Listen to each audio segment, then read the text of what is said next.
Next question po, Ace Romero, Ma'am Philippine Star. Lilia, tama. Maganda rin yan. Yusek, you mentioned the president is pushing for budget reforms during the meeting with economic team to avoid a repeat of the flood control scandal. What specific measures are being pushed by the president to prevent that controversy from repeating?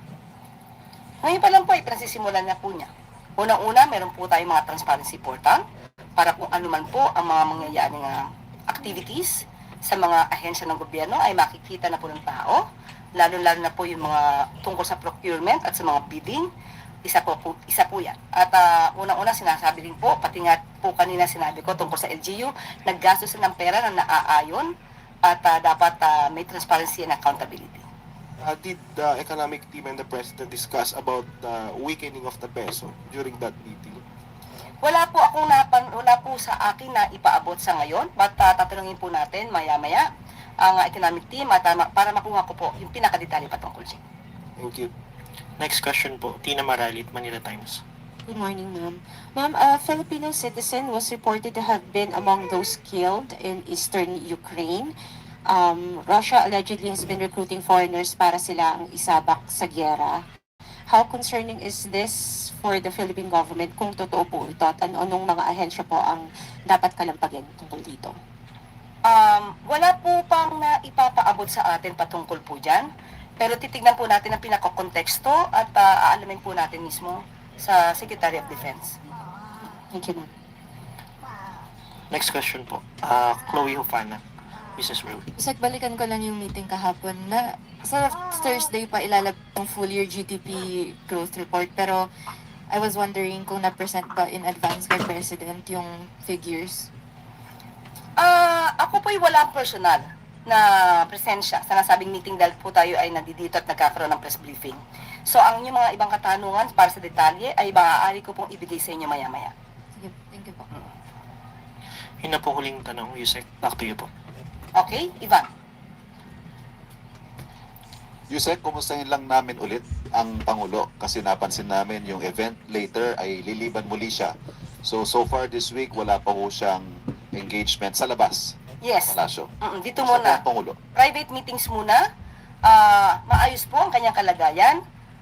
At ito ay isa sa paraan ng kanyang maaaring pag-uutos ng kanyang doktor na maghinay-hinay ng konti. Pero still, kahit sinabihan na siya ng kanyang mga doktor, patuloy pa rin po ang kanyang pakikipag-meeting dito po sa palasyo. Salamat. Thank you so much. 15 Pilipinong tripulante nasagip mula sa lumubog na barkong MV Devon Bay na sa pangangalaga na ng DMW.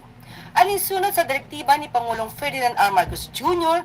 na pag-ingatan at tiyakin na nasa mabuting kalagayan ang ating mga kababayang marino.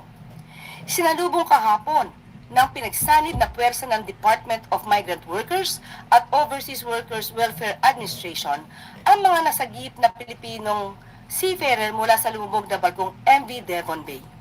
Nasa mabuting kalagayan ang 15 tripulanteng Pilipino matapos agarang sumailalim sa medical treatment. Samantala, nasa pangangalaga na rin ng DMW at OWA ang labi ng 2 yumaong crew member ng barko. Ayon sa Philippine Coast Guard, patuloy pa rin ang paghahanap at rescue operations para sa 4 pang nawawalang crew member ng MV Devon Bay. Ayon sa DMW, ongoing din ang kanilang coordination sa Coast Guard at iba pang ahensya ng pamahalaan upang siguruhin na matututukan ang kalagayan ng mga nasabing marino at kanilang mga pamilya.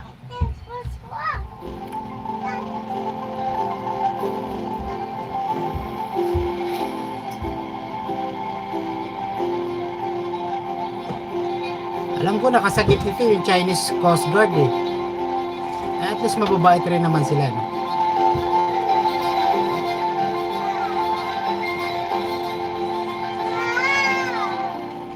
Alright, so mga kababayan, yan mag-comment po kayo at pag na ano po natin itong ating video, pag mag-viral po ito, magkakalye sorby po tayo, no? Tandem ng Leni Robredo at BBM sa 2028. Or saan ka? Leni Robredo, BBM or Sara Duterte at Amy Marcos? Sigurado, panigurado mga kababayan. Yan ang ating ikakalye sorby sa susunod, no?